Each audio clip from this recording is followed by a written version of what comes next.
Hey folks, welcome back to the channel. As you can see, today I have jumped in with the fun and wonderfully relaxed top 11 current favourite decks. This is a hashtag created by Rachelle over at 𝗕𝗿𝗿𝗄𝗎 I have watched Rachelle's, and I did actually watch Giselle of Mad Witch and Thea of Garden Goddess Tarot's as well. A bunch of others are now on my to watch list. And there were a few reasons that enticed me into this in particular. I actually had another video intended, but because it's more of like a tarot tips and stuff video, I really want to create it in a specific way, and life happened. It needs more of my time and more recording capacity than I had. So I thought this would be a really nice one to join in the community with. Whilst I don't necessarily have the same difficulties as Rachelle in terms of picking my all-time top 10, or you know, when we do those videos, because they're very popular, but I did really like the invitation of what is it that I am actually using in practice, because some of those are most definitely my spring edit decks as intended, but some other ones have snuck into the rotation either because they're new or for reasons that I'll share with you. Also, I really liked the idea of including the decks that perhaps there is a long but slow existing practice going on in the background. So perhaps I'm literally just working with one card, one archetype from that deck. I've included those, and also decks that I'm doing something more playful and creative with. And so the way that I'm utilising the deck isn't the kind of sit down and pull cards and read for myself in my usual capacity. So I thought that it gave people a bit of insight into what my practice looks like at the moment, and a bit more of that variety and that flavour as well that's going on. So we are starting off with a pairing that I did show in my recent March edit. Sorry if you've already seen that. This is the 𝗕𝗿𝗄𝗎 Tarot and the Sacred Threads Oracle. I think I may have the pocket one. These are or were new to me in March and have taken up a very dominant part in practice. And the thing that is perhaps a little bit out of the ordinary for how I pull my cards is that I won't say daily without fail, but I have enjoyed pulling these on a far more regular basis, sometimes every other day, sometimes it is daily, sometimes it's every 3 or 4.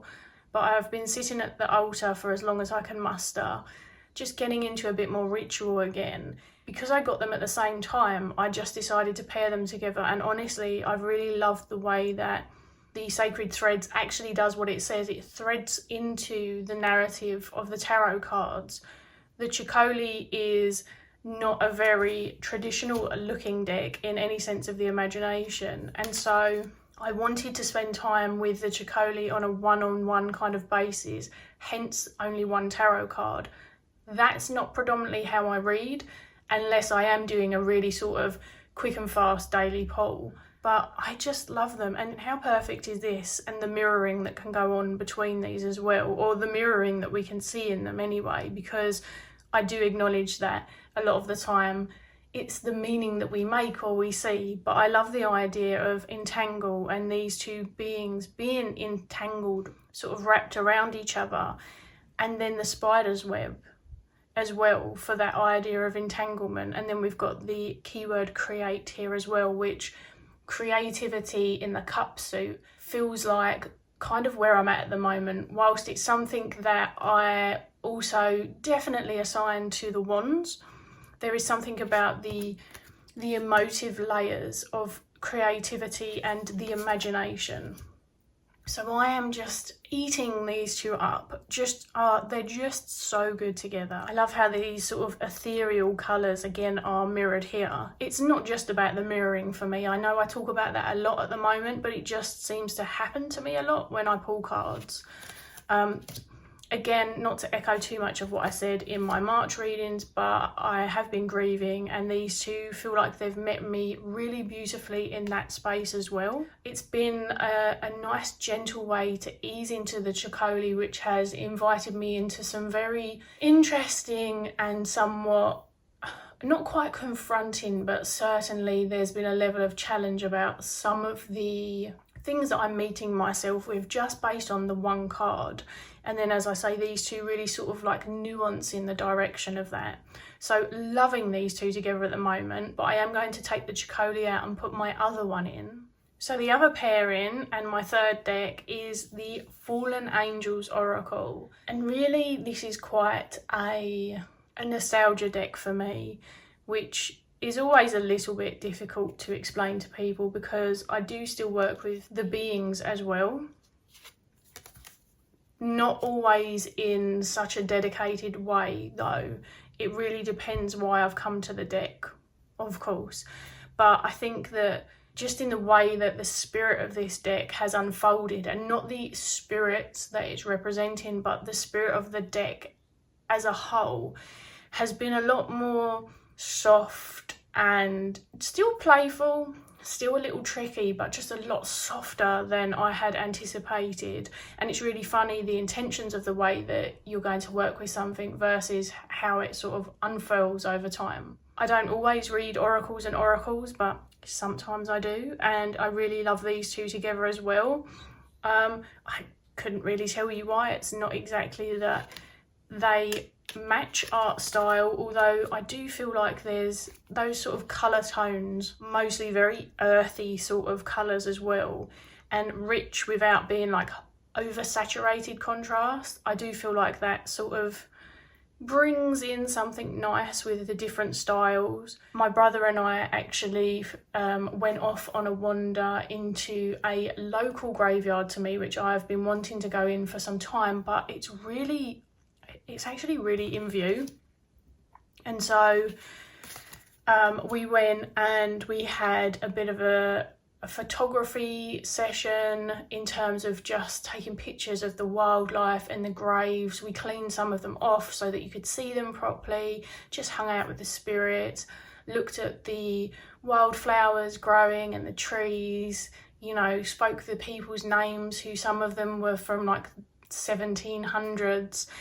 And it was really quite beautiful, and they're things that I had done when I was younger. So I think the graveyard imagery in this is one of those, again, those sort of nostalgic additional layers, even though I do very much, like I say, work with the spirits and the spirit of the deck. And the thing is, when I'm feeling a certain way, there are just decks that I gravitate towards, and this is one of them.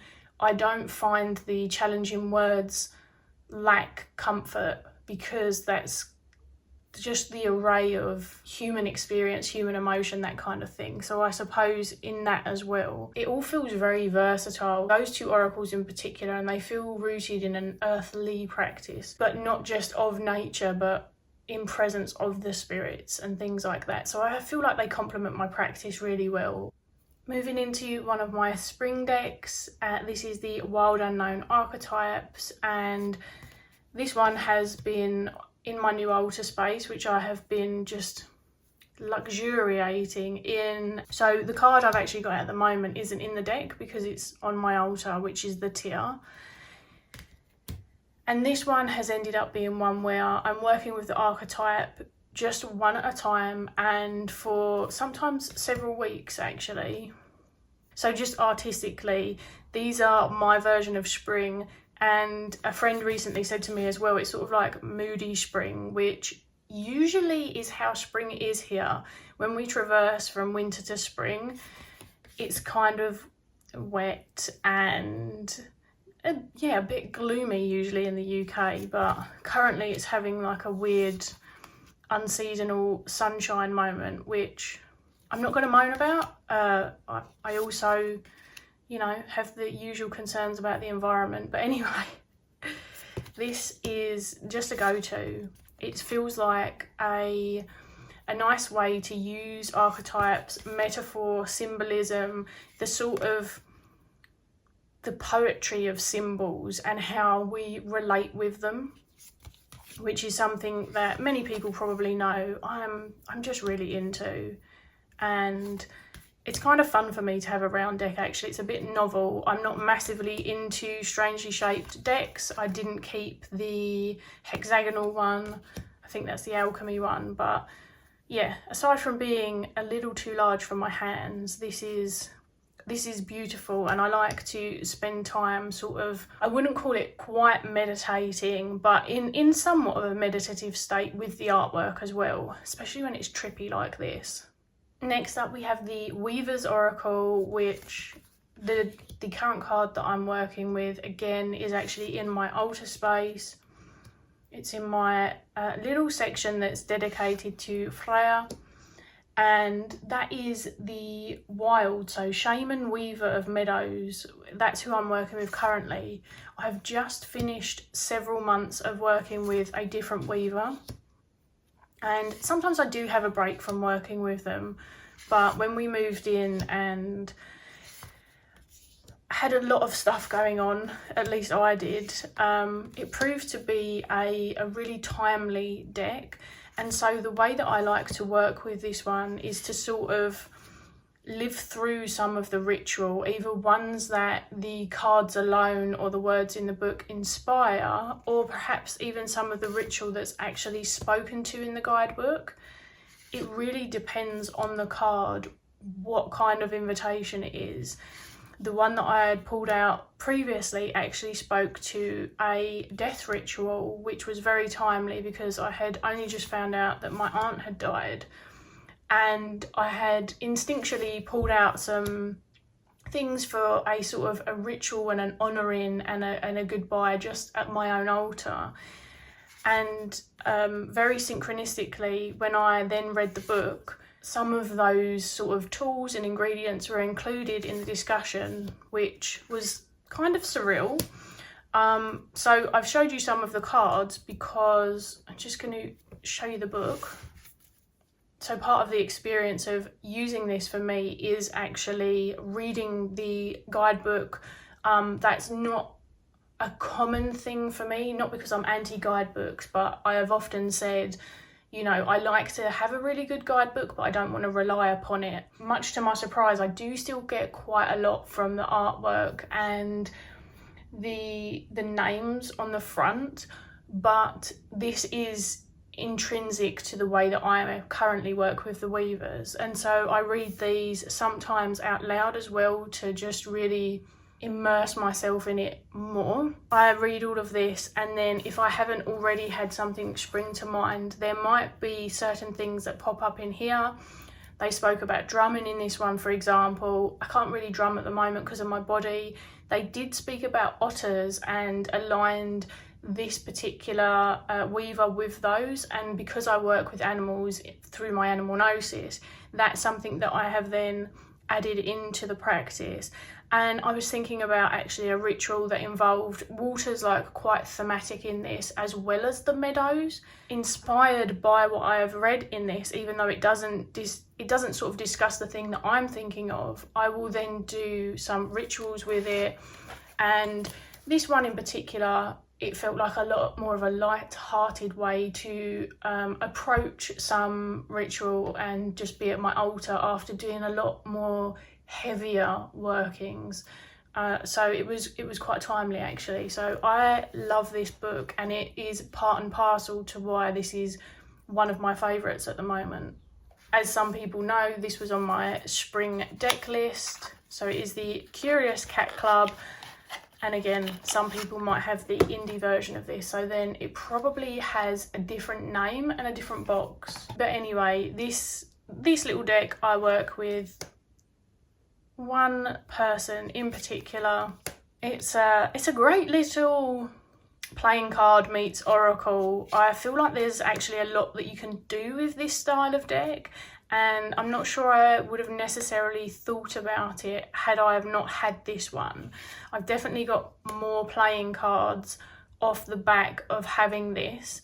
Of course, there's playing card cartomancy in its own right, but the idea of bringing a more sort of self-developed oracle to them based on the artwork, because these are all quite, I don't know if scenic is quite the word for it, but they're illustrated beyond the pips, and therefore there's kind of a little symbol or a concept, a story, an action, a tool involved in all of them.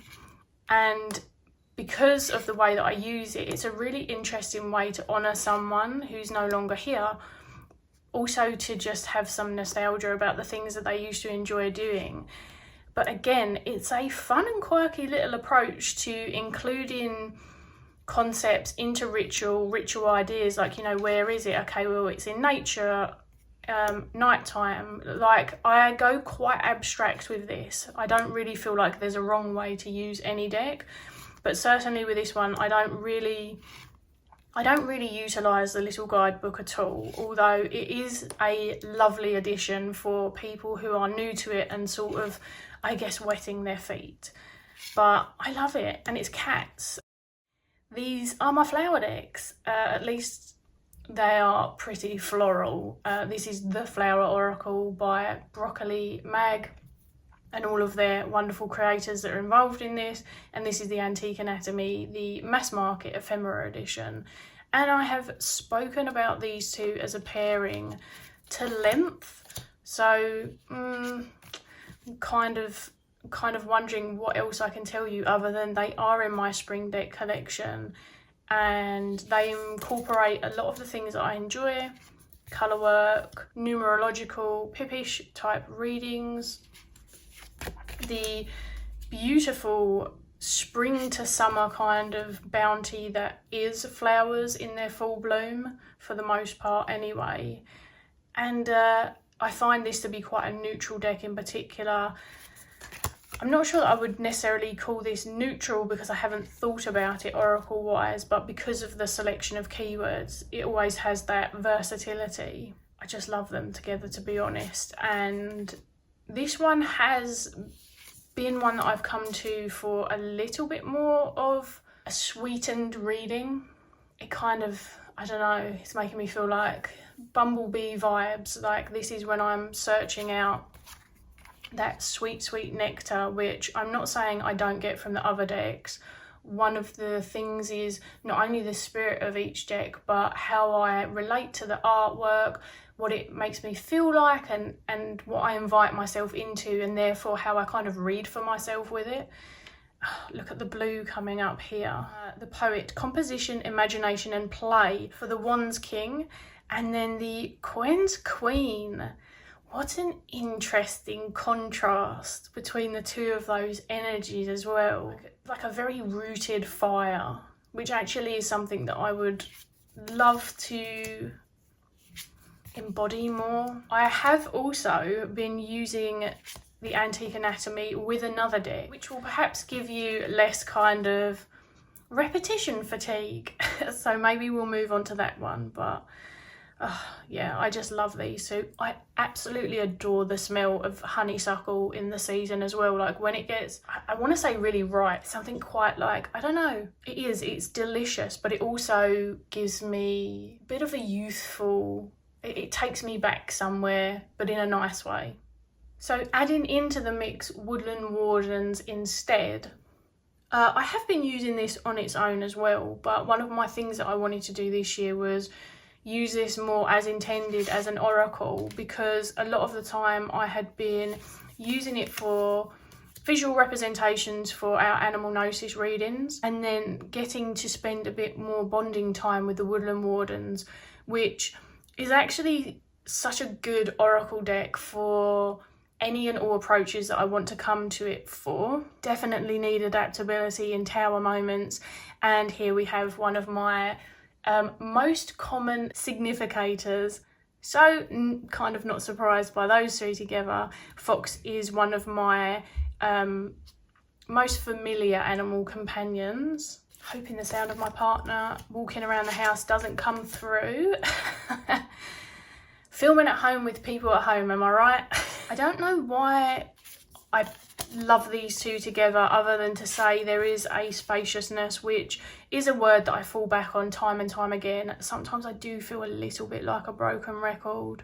I love all of the coins coming up with the raccoon, because straight away I'm just imagining the raccoon scurrying around and like picking them all up and being kind of really interactive with them. Sometimes you find a word and it's not that there's not other fantastic and interesting words out there. It's the one that fits. There's just something about the two of them together. How I would describe this as like a natural history artistic deck, because I also liked to look at anatomy drawings and those kind of people encyclopedias as well. There's something about them that come together for me in terms of my love of books and what I liked to read about even when I was very young, that brings these two together in a way that is very personal and probably won't necessarily make sense to a bunch of people.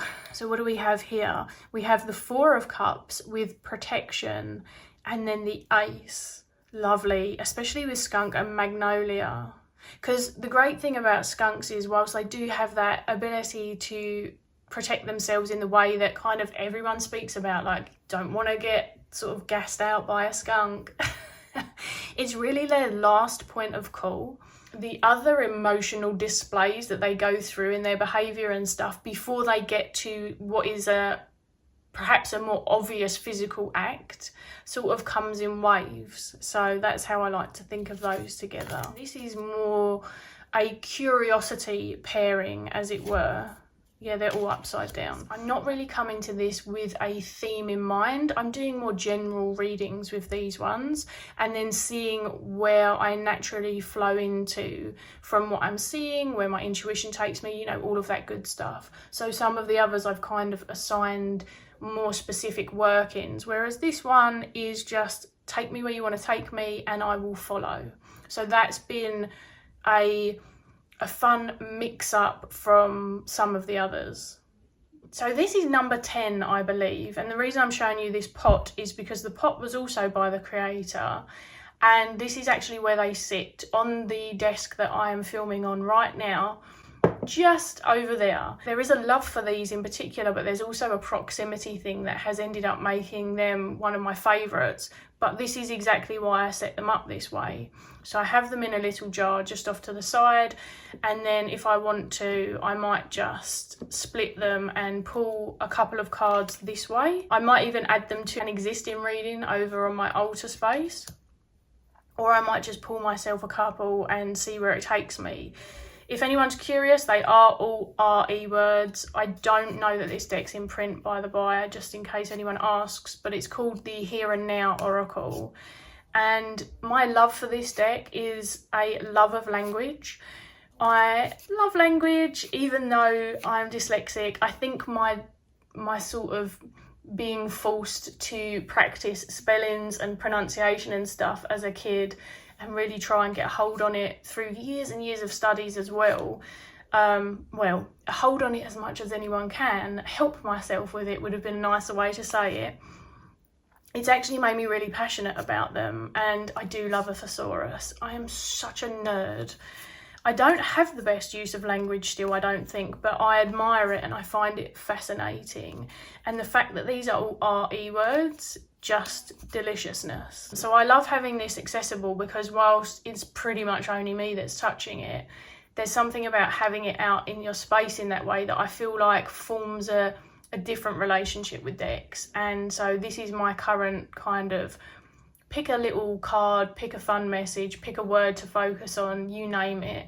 It's pretty versatile. And I only have 2 decks like this one and a little woodsy one with cute keywords on as well. Now, I won't say I saved the best till last because I love all of the decks, but I have definitely saved the most interesting, I suppose, till last, because I'm not reading with this in the traditional way just yet, which is why I've got the book out first.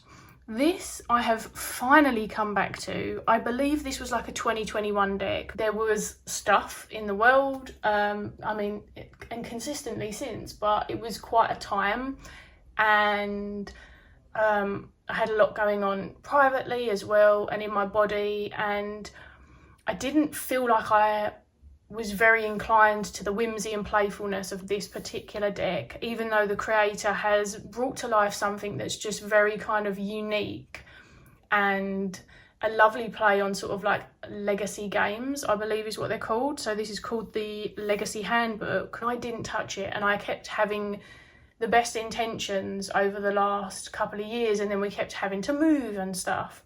Now we are diving into it. I haven't written anything in pen yet. I haven't committed that far, but I am going to show you inside, because one of the fun things about this book is that you add your own names to them, and you also pick a particular wisdom and a particular affirmation. You make the mark of the one that you like for this particular animal, and then you completely ignore the others forever. That's the idea anyway. I'm sure you could do something else with it. I'm not sure they read as like upright and reversals, because I did read them and consider that sort of concept. Not that I do that very much with decks, but actually what I noticed was I really prefer the wording of one than another usually. So the idea is to go through the entire deck, which, as you can see, mix and matches. I will show you the cards in a second, and create your more personalised version of this. So I have been actively playing. If you want to see the madness of my creations, this is me trying to pick names for them, because I take everything far too seriously, in a fun way for me, but still. And basically I've been trying to come up with names that I like. So for this one, I was thinking of, because I want like sort of a name either side, because then obviously if you pull like a 1 and a 6, it changes the name. So I was thinking maybe like crystalline ribbonfish. I was reading some of the lore as well as sort of looking at the creature to see if naming them would also help me kind of remember some of it. So for this one I came up with something like nomadic terror slowpoke cedar. I don't know, they're not the most creative. My brain is not good for naming stuff, I'm going to be honest. What did I have? Luminous gloominous pufflefluff. I don't know. Anyway, I don't think choosing the wisdom and the affirmations is going to take me long at all, but naming these will, and I refuse to put pen, like permanent pen to paper, until I've decided on these. If you are good at naming stuff and you want to reach out and have some fun with me on Discord or something at some point, then do let me know. My lovely friend Lennox has agreed to help. And then just to show you the cards before we wrap up and let you go. So you get not 1 but 2. There are 33, I think, in the deck in entirety. And the idea is that, of course, then you can mix and match them. And you've got this awesome wooden holder where they do sit wonderfully flush in it. Here we go. And so this is the one that you then open the book to. So obviously, if it's the other way round, then you open the 2 on one side and the 1 on the other. The lore and stuff like that is different on both sides. The wisdom, the affirmations, that's all different on both sides as well.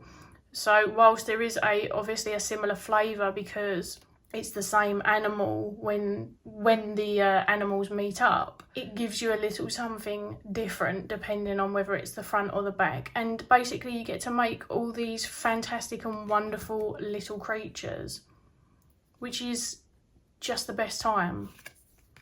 It's a lot of fun, and I think that's where this deck shines, is that yes, you can do divination with it, and I'm never one to say you can't work with decks in certain ways, because quite frankly I think it's down to us how we practice any kind of divination, card use, or whatever you want to call it. I'm having fun playing with this one in particular, and I think that's something that I needed and that I don't always tend towards. And so whilst I'm working with decks a lot, whether I'm doing Patreon content, reading for someone else, reading for myself, it's an easy invitation into play using a tool that I'm already kind of familiar with and have in and around my space. So yeah, that's what's going on. I believe that this is one for that side, and they have some of them in full on the back. It's just been a really good time, and if nothing else, I wanted to come and talk about what I was doing with this one in particular. So hopefully that's somewhat interesting, enjoyable for you. Let me know if you've participated in this tag, because I will add it to my watch list. Thank you for hanging out with me otherwise, and I'll see you all again soon. Bye.